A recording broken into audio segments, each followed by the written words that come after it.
Anyone who's ever worked the night shift before can tell you it's not easy pushing your body past its natural inclination to stop and rest. Something about nightfall triggers a subconscious urge to lay low, stay safe, and wait it out until morning. Sure, you can manually override that impulse, but there's a certain point you never want to reach, when something deeper in your mind starts to push back, when your own brain starts playing tricks on you. I work at the crappy 24-hour gas station at the edge of town, and the night shift here is, to put it nicely, something else. On the best days, it's an exercise in maintaining sanity in a state of self-imposed solitary confinement. On the worst days, well, it's a lot worse. A few months back, we had a part-timer named Drake. He seemed like a bright guy, hadn't had any problems with him during the daylight hours, so the owners gave him a shot at the night shift. He seemed fine when he took over my clerking duties one midnight. By dawn, he'd already lost all of his clothes, by which I mean he genuinely lost them. Told us he had no idea where they ended up. A regular named Old Bob came in the next morning and caught Drake standing butt naked by the hot dog roller, a blank stare on his face and drool running down his chin. An overly optimistic young hire named Lindsay was the one who replaced Drake. After a week of training, she insisted she was ready to take on the overnight challenge. To her credit, she made it 3 hours before cracking. Poor Lindsay called the sheriff's department at 4 a.m, ranting about how she'd fallen into a time vortex while cleaning behind the frozen drink machine. She swore she'd been trapped in a pocket dimension, inhabited by dog people for several weeks. Before any of you get excited, let me assure you that her story falls apart upon closer examination. I checked behind the frozen drink machine and didn't see any time vortices. When I came in to start a morning shift a few days later, there was nobody at the register. I eventually found the new hire Gus standing in front of the mirror in the bathroom. When I asked what he was doing, he told me he'd been trying to remove his contact lenses for the last hour and a half.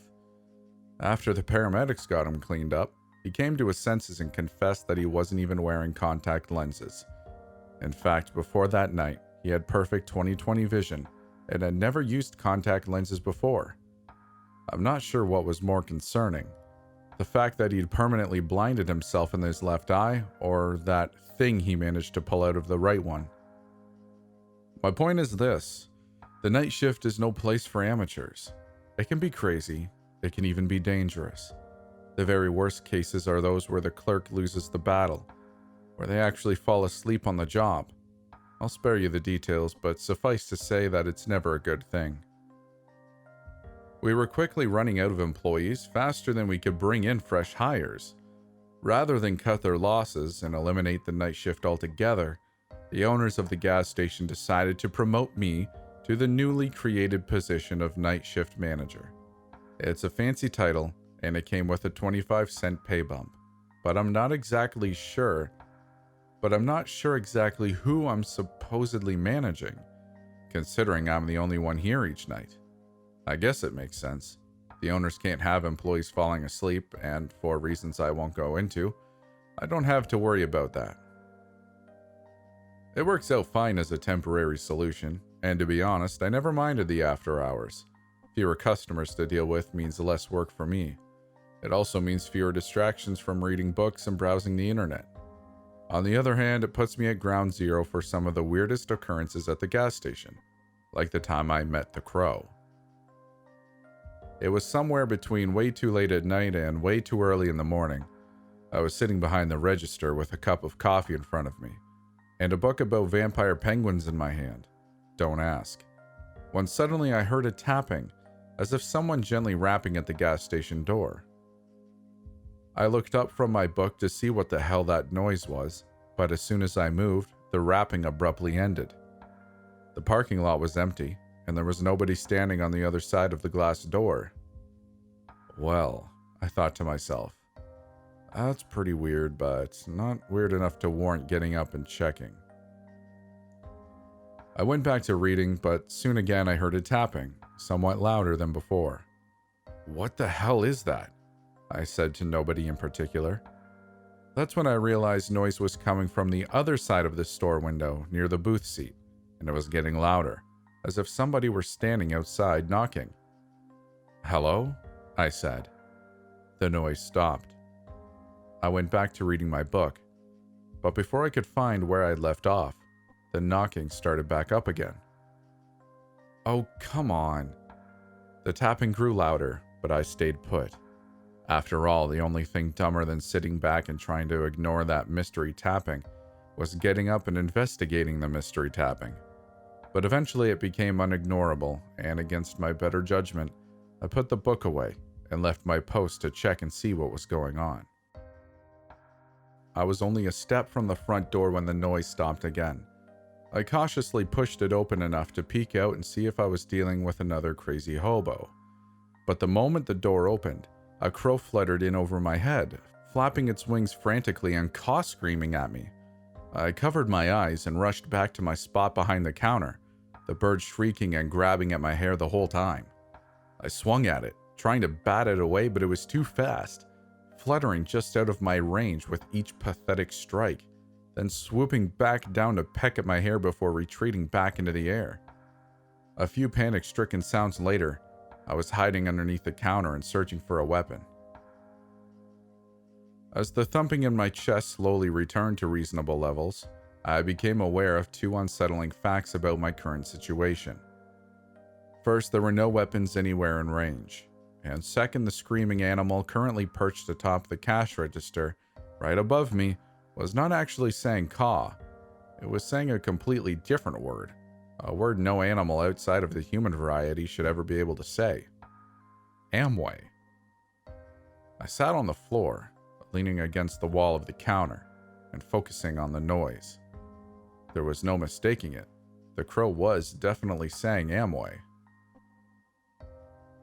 In a pathetic attempt to scare it off, I punched the counter above me and shouted, "Hey, get out of here."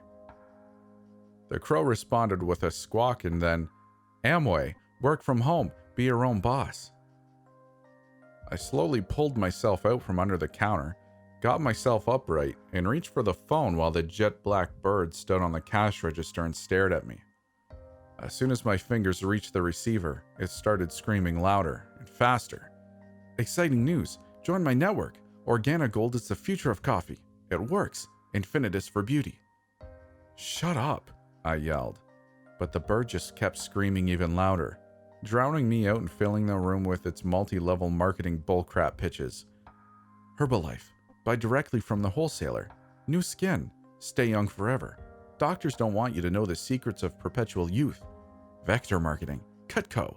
Sell knives door to door if you want to be a millionaire."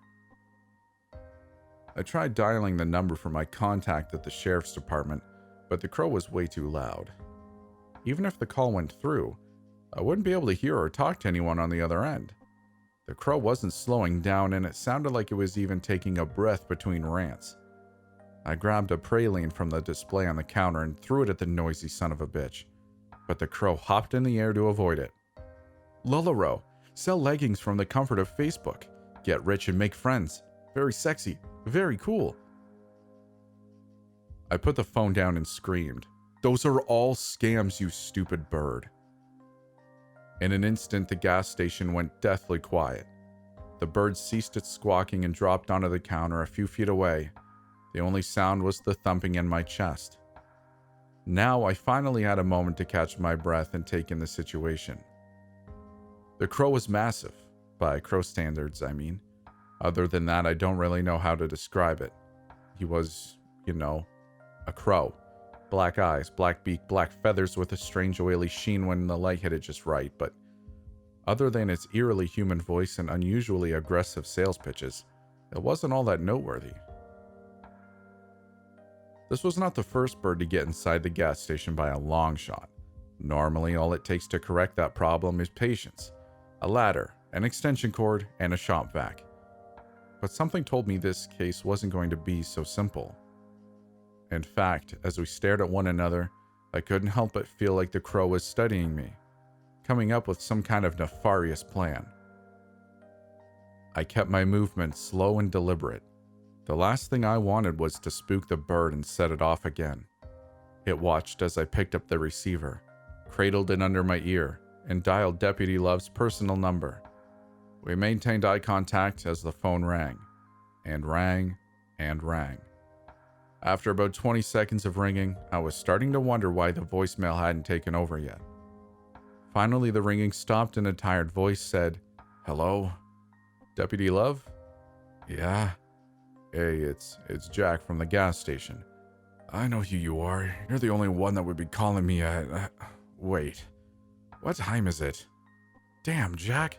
This had better be an emergency." "I've got a bit of a situation here. There's a crow inside the store.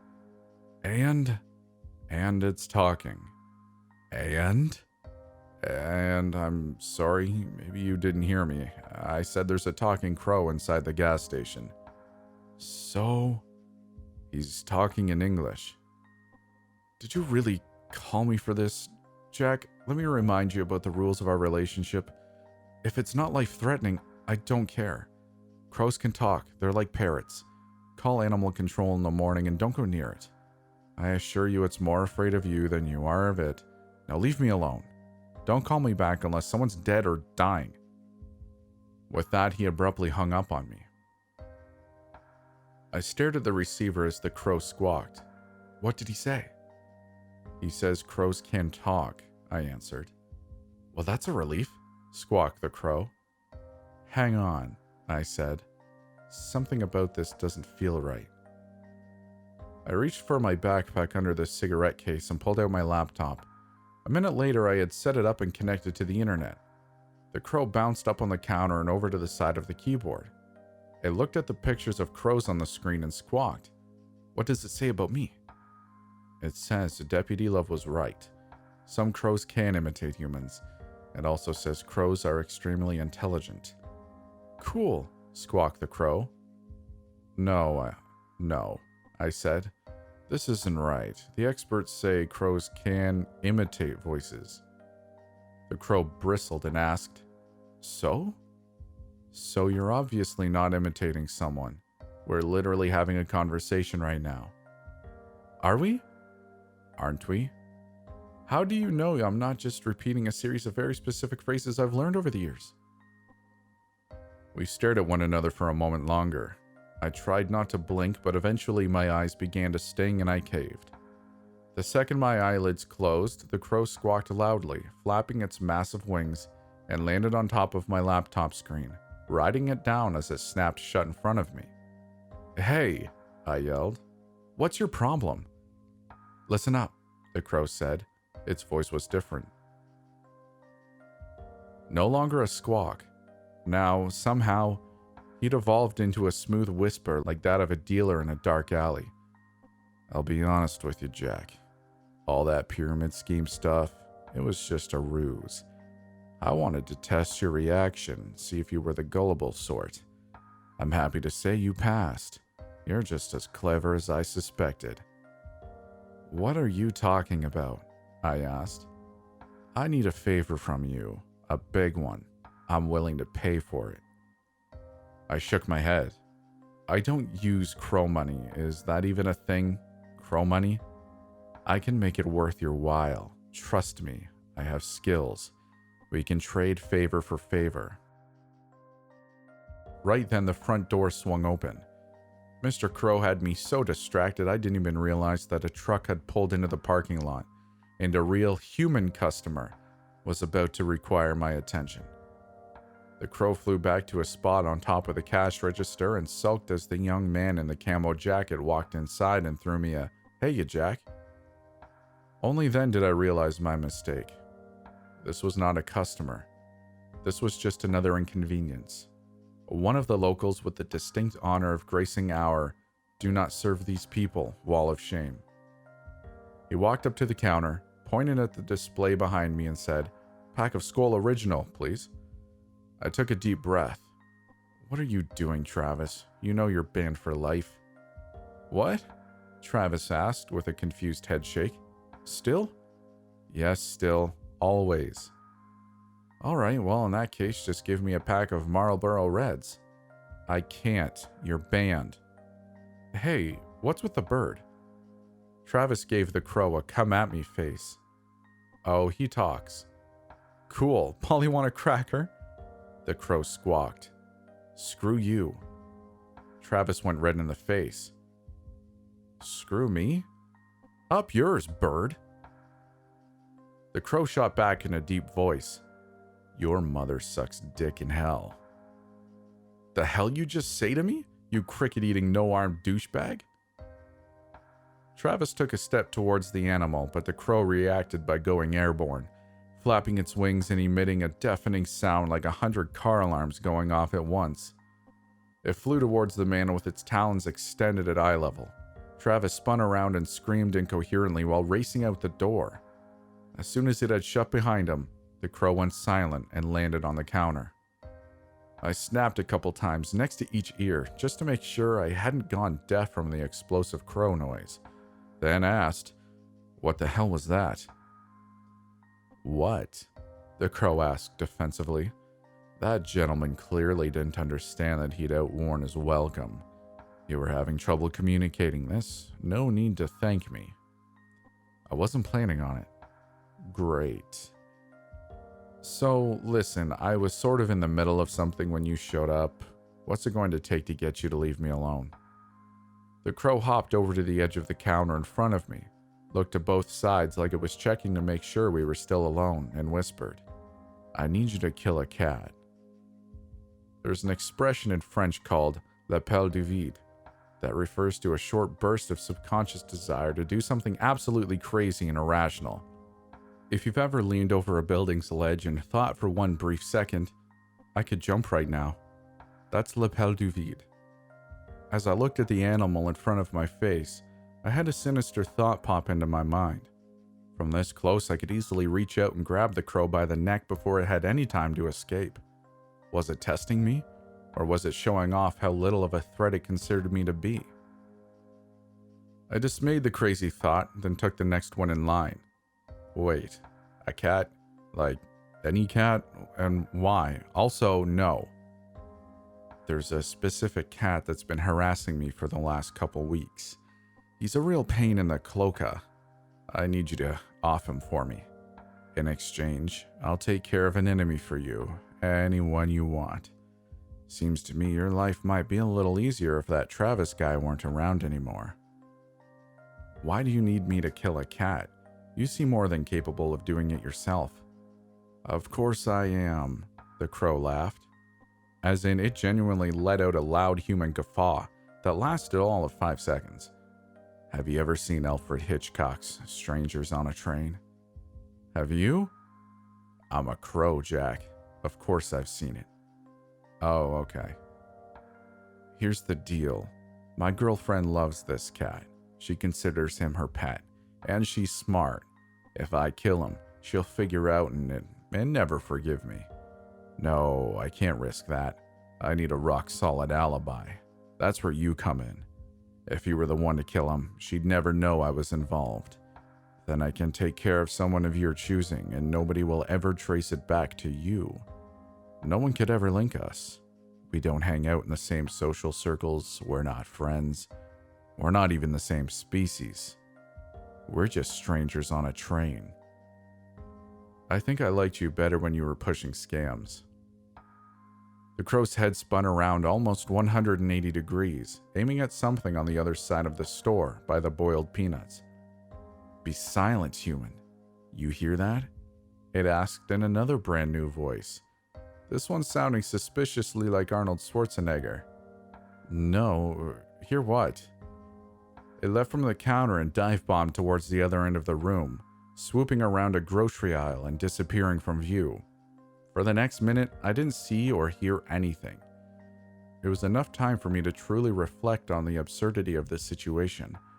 Here I was, talking to a crow, negotiating with a crow. Did any of this make sense? No, of course not. What the hell am I even doing? Is any of this real? Just as I was beginning to suspect the answer might be no, the crow flew over the shelves and returned to the counter. A dead and half-eviscerated rat corpse dangling from its beak. He dropped the rodent's body right on the top of my closed computer, where it twitched a few times before the crow proudly announced, You're welcome, Jack. Well, that's the grossest thing I've seen in a while. I moved to grab some paper towels, but the crow jumped, landed on my right shoulder, and squeezed its claws through my shirt and into my skin. Then it moved in close, putting its bloodied beak uncomfortably close to my eye. I stayed perfectly still. Do we have a deal? It squawked in its loud Amway voice. To be perfectly clear, I was never going to kill a cat. I didn't want the crow to kill anyone for me either. There was absolutely nothing appealing about this bird's offer. However, his claws had already broken my skin and drawn blood, so I was feeling highly motivated to say whatever I needed to say to get this over with. Okay, I said in my gentlest voice. Sure, we have a deal. How do I find this cat? What does it look like?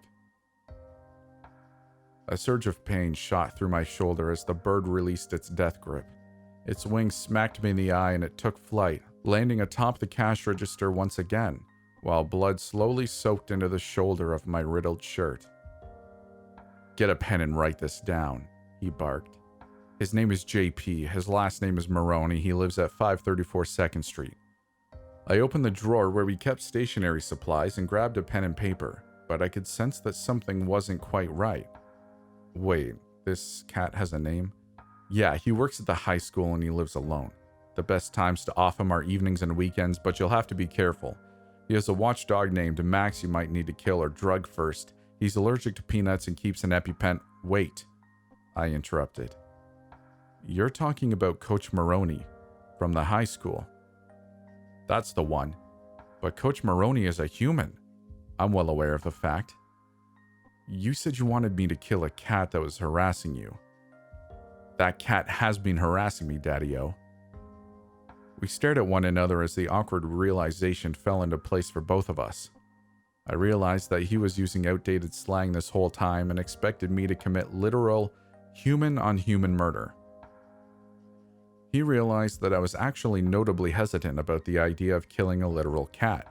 For the first time in my life, I realized that a bird was actually disappointed in me, and I won't lie, it was a real low point. Before either of us could say anything else, a pair of headlights lit up the building. A truck pulled into the handicap parking spot right outside the door. With the high beams on and the engine still running, the driver stepped out of the vehicle. "Aw, crap," squawked the crow. He had already noticed something I hadn't.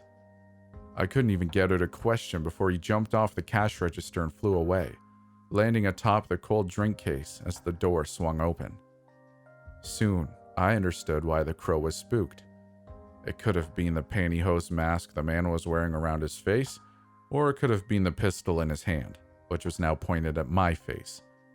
"Open the cash register," he screamed, shaking the gun at me with each syllable.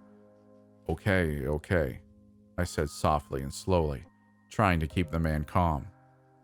This was far from my first robbery, but no matter how many times you have a gun pointed at your face, it never gets any easier. The key to surviving is making sure not to escalate the situation. The fact that he's wearing a mask is a good thing, I told myself. He's looking for money, not blood. I kept my hands in front of me and let him watch as I stuffed the cash into a paper bag. "Coins too," he screamed. Really? I didn't mean for it to sound patronizing, but I couldn't help it. He shook the gun angrily, dangerously. I looked down at the open register and said, "Okay, sorry, coins it is." As I scooped out a handful of pennies, I heard something that gave me a whole new level of anxiety. It was a loud voice booming from right behind the armed robber. "Freeze! This is the police." The robber spun around, pointed his gun at the empty room, searching for the source of the noise with a series of quick head jerks and then shouting, "Who the hell said that?" I tried my best to keep him calm. "I don't hear anything." "Bullcrap." The man spun around.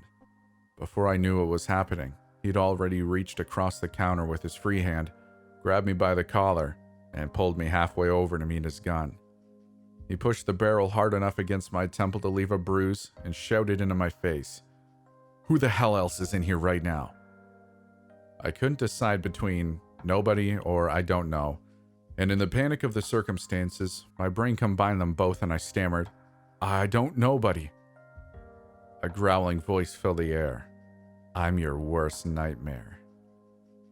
The masked man released his grip, stepped back and turned his head over his shoulder, keeping the weapon pointed at me.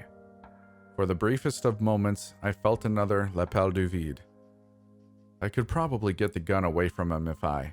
No, I'm not going to turn a bad situation into a tragedy. This will all be over soon.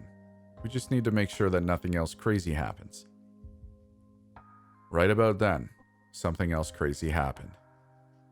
The crow jumped in the air and swooped down at the man. There was a noise like Velcro ripping apart, a scream, and then warm liquid hitting me in the face. My overloaded senses didn't have time to catch up to what just happened before the gunshot started. I dropped to the floor, pushing myself against the counter wall, and covered my ears while the room filled with the smell of gunshots and the sound of explosions and screaming.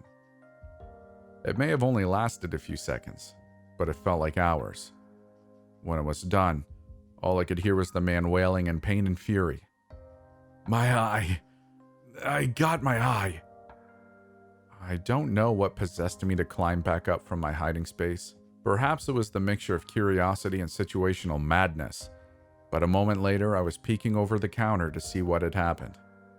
The masked man was pushing his left hand against his face, hunched over in the middle of the store. I stood up the rest of the way and saw that the floor was painted in streaks of blood, splatter art, feathers, and red boot prints all over. On the ground by the man's feet, the crow attempted to flap its wings but failed to lift off. One of the wings was mostly gone, replaced by a dark red pulpy stump. The other wing fluttered ineffectively until the man lifted his boot high into the air and stomped it. With the animal's wings pinned underfoot, the man pointed his gun at the crow and ready to shoot. Hey! I yelled. The man turned his attention my way. His mask was saturated with blood. It erupted from the wound under his hand where his left eye should have been, and flowed between his fingers down his neck and shirt. The crow must have taken a decent chunk of his face along with the eye.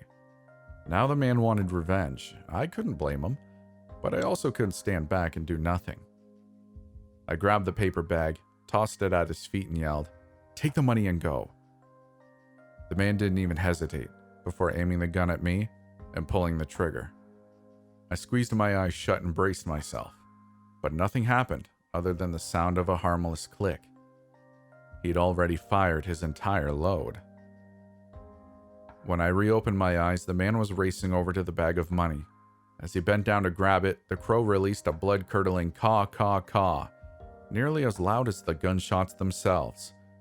Caw, caw, caw, caw. The man ripped off his blood-soaked mask and threw it to the ground, shouting something at me that I couldn't even hear over the continuous sound of the bird. Caw, caw, caw, caw. The noise grew louder, louder than a thunderclap, louder than I thought was possible before this. I covered my ears. The man attempted to do the same, but the moment he pulled his hand away from the gaping wound on his face, a mountain of blood poured out. He quickly returned his palm to the bloodied gash and screamed. The lights from his truck began to flicker, or at least that's what it looked like at first, but then I realized that wasn't what was happening at all. The lights were being covered, blocked out by a swirling mass of black shapes. A thick swarm of creatures had descended upon the gas station parking lot, and as I pulled up my hoodie and squeezed the fabric against either side of my head, I registered that the noise was no longer the crow. The caw was coming from the tornadic swarm of hundreds of black birds, cawing in unison, perfectly synced. The earth trembled beneath me. Soon, the entirety of the parking lot was swallowed by the legion of birds. The truck was gone. The world was gone, all replaced by a mass of black feathers. Glass exploded from the window and door, and they poured inside, cawing in the same beat. All I could do was stand by helplessly as the swarm took the man, piece by piece. They went for his face first, tearing it to shreds to the bone. Then they attached themselves to his chest and limbs. Soon he was covered in black. More of the swarm surged inside, flowing around him like a wave, flapping furiously, until all I could see was a wall of darkness stretched to the ceiling, blocking out the fluorescent lighting. I dropped to my regular hiding spot below the counter and waited. The air turned hot. The floor continued to rumble.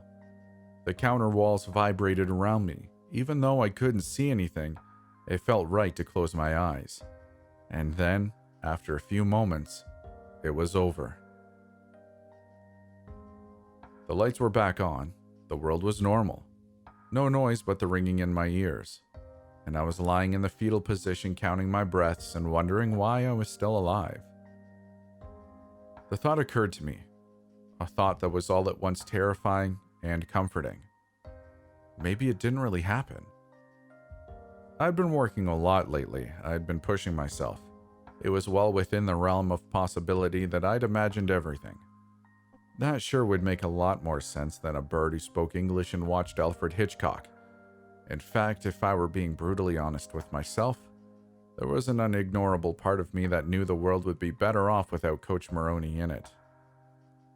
The man was a walking, talking piece of crap in gym shorts who basically tortured kids like me for a living. Maybe this whole thing was just another delusive machination born of repressed childhood trauma and caffeine poisoning. I stood up, looked at the gas station, and accepted the reality. No, I didn't imagine it. There was blood and broken glass and bullet holes, but there wasn't a dead man. The crows must have taken the robber's corpse completely. I made my way around the counter to survey the damage. That's when I saw the broken body of the black bird huddled behind a display of chips. I walked over to him, carefully stepping around the glass and puddles of blood, then crouched down and asked, "Are you okay?" His voice was pained. "Do I look okay?" "Not really." "That was a rhetorical question." Sorry I couldn't save you." His voice was getting softer with each sentence. "Don't be. I was going to kill you anyway." "What?" "I got cocky. I thought I could take that guy for you. Then you'd be in my debt. What a frickin' guy. Bringing a gun to a bird fight." "Wait, go back. What was that about killing me?" "After you killed Maroney, I was going to tie up the loose ends. It was all part of the plan. You know what they say, if you want to make God laugh, tell her your plans." "Wow," I said. "There's a lot to unpack here." I'm not long for this world, Jack." "What am I supposed to do now?" He didn't answer. I waited a few seconds, but there was still no answer. I poked him, but there was still no answer. Eventually, I understood that he wasn't going to answer. His last words were surprisingly appropriate. "Caw, caw." I turned towards the shattered front door to see a crow perched atop the hood of the robber's truck, watching me intently. I held up my hand so the crow could see I meant no harm. Then I moved away from his fallen brethren. If there's some kind of crow protocol for dealing with their deceased, I didn't want to interrupt and get permanently marked as an enemy. I'd happily let someone else deal with this. Besides, I needed to make a phone call. Deputy Love picked up after the 20th ring and begrudgingly said, "Hello?" "Hey, it's Jack from the gas station." "I know where you're from. You remember what I told you earlier, right? Or did I just dream we already had this conversation?" "No, I remember. Don't call unless someone's dead or dying." "Well," he asked pointedly. "Well," I answered. "I called, didn't I?" It took a full 10 seconds for the implication to land. Finally, Deputy Love muttered, I'll be there in half an hour. Put on a pot of fresh coffee and don't touch anything." I hung up the phone, pulled out my book, and went back to minding my own business.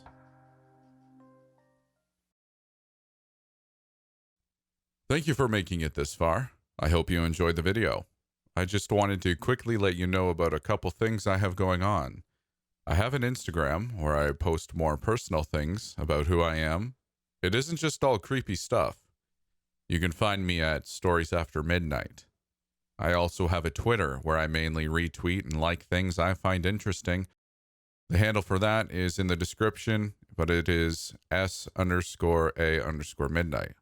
I should really find another one because that's hard to say. If you really like what I'm doing, consider joining the Midnighters. That's my growing community where we hang out and have fun and talk about cats. You can find a link to our Discord in the description below. We'd love to see you there. Other than that, it'd make me happier than a cat on a table full of antique glassware if you'd like the video and consider sticking around for more. We'll see you in the next one.